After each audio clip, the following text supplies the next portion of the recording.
बस यही समझने में रात हुई है कि मैं उससे जीत गया हूँ कि मात हुई है। जिस दिन देश लोकसभा चुनाव के परिणामों का इंतजार कर रहा था, उस दिन देर रात तक लोगों के जुबान पर यह शेर बार बार आ रहा था।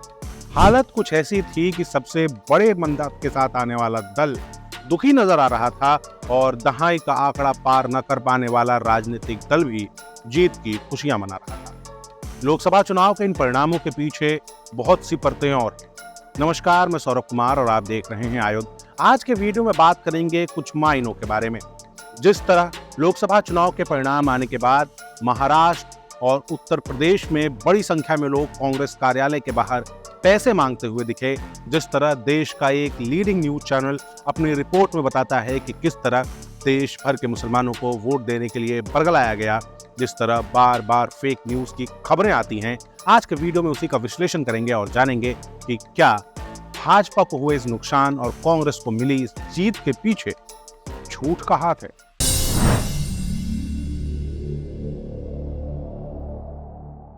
लोकसभा चुनाव के परिणामों का आए हुए एक दिन बीता था। अगले ही दिन सोशल मीडिया पर एक खास तरह के वीडियो हर तरफ तैरते हुए दिखने लगे।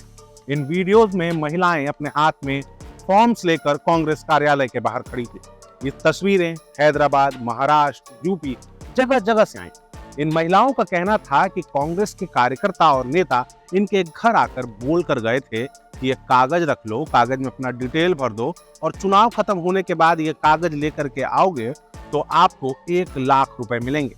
कुछ इसी तरह का हाल कर्नाटक के चुनाव में भी होगा, जिसमें आपको याद होगा कि लोगों को एटीएम कार्ड दिया गया था और उनसे कहा गया था कि जिस दिन चुनाव के परिणाम आ गए उसके अगले दिन जाकर वो इन कार्ड से अपने लिए खरीदारी कर सकते हैं, लेकिन वो कार्ड किसी काम नहीं आए। कुछ इसी तरह की बात इंडिया टीवी की एक रिपोर्ट में भी आई, तो महाराष्ट्र के कुछ वीडियोस सामने आए।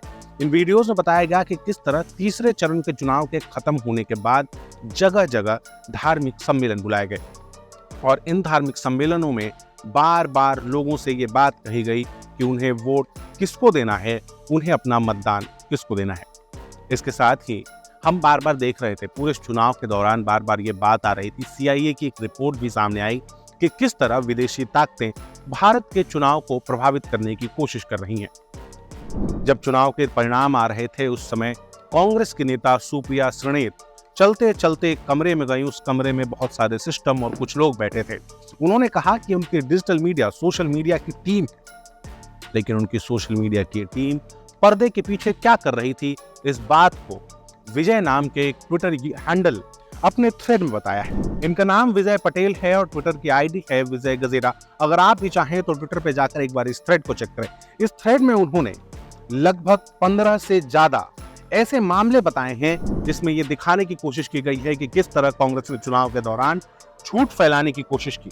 जैसे दैनिक भास्कर के एक एडिटेड फोटो क्लिप को चलाकर यह बताने की कोशिश की गई कि सिर्फ 10 राज्यों में ही इंडी अलायंस 200 सीटें पार कर रही है। एक फेक स्क्रीनशॉट चलाकर यह बताया गया कि भाजपा के उम्मीदवार और धारावाहिक में राम का रोल करने वाले अरुण गोविल एक दलित के घर खाना खाने से मना कर देते हैं।